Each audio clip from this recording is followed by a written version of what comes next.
आंबेडकरी चळवळीतील सर्व माझ्या सहकारी बंधूंना विनंती आहे, बापांनो, तुम्ही कुठे बी जा रे, कुठे बी जा, पण ज्या बापानं तुमच्या माझ्यासाठी राज्यघटना लिहिली ती घटना धोक्यात आली आहे आणि ही घटना वाचवण्याचं काम आपल्याला करायचं आहे.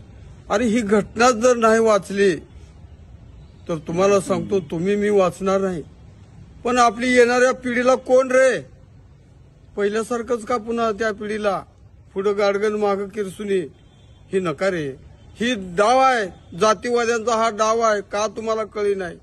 अरे हे लक्षात घ्या, या वयात आम्ही जे बाहेर पडलोय ते कशासाठी सांगा, तुम्हाला सांगतो.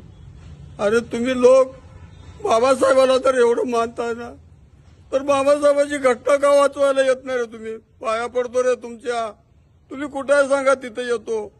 पण बाबासाहेबांची घटना वाचवण्यासाठी या महामोर्चामध्ये या, संविधान बचावासाठी या, दुसरं काय नाही. तुम्हाला तुमचं राजकारण काय असेल ते लखलाप, पण बाबाची माझ्या घटना मात्र ही जिवंत राहिली तर समाज जिवंत राहणार आहे. तुम्हाला पुन्हा एकदा विनंती करतो, तुम्हाला वेगवेगळ्या पद्धतीनं सांगतो, अरे तुम्हाला मला दुसरं कुणी नाही रे. बाबाने जे तुमच्या माझ्यासाठी दिलेलं जे धोरण आहे, या धोरणाप्रमाणे जर आपण वागलो ठीक आहे, नाही तर तुम्हाला सांगतो आपला मुर्दा आहे. आपला तर मुर्दा आहेच आहे, येणाऱ्या पिढीचा सुद्धा मुर्दा पडणार आहे. तुम्हाला माझी विनंती आहे, हात जोडून विनंती आहे, पाया पडतो, पण संविधान वाचवण्यासाठी मनात कसलाही किंतु ठेवू नका, मतभेद ठेवू नका, मनभेद ठेवू नका. बाबांच्या लाडक्या मुलांनो, घर हे सोडू नका, भीमाची आज्ञा मोडू नका.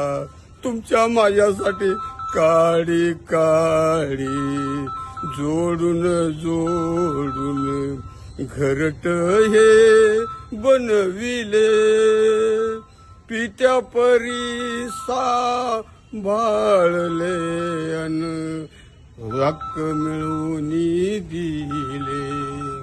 घट ज्ञानाचे सोडू नका रे, जोडू नका रे.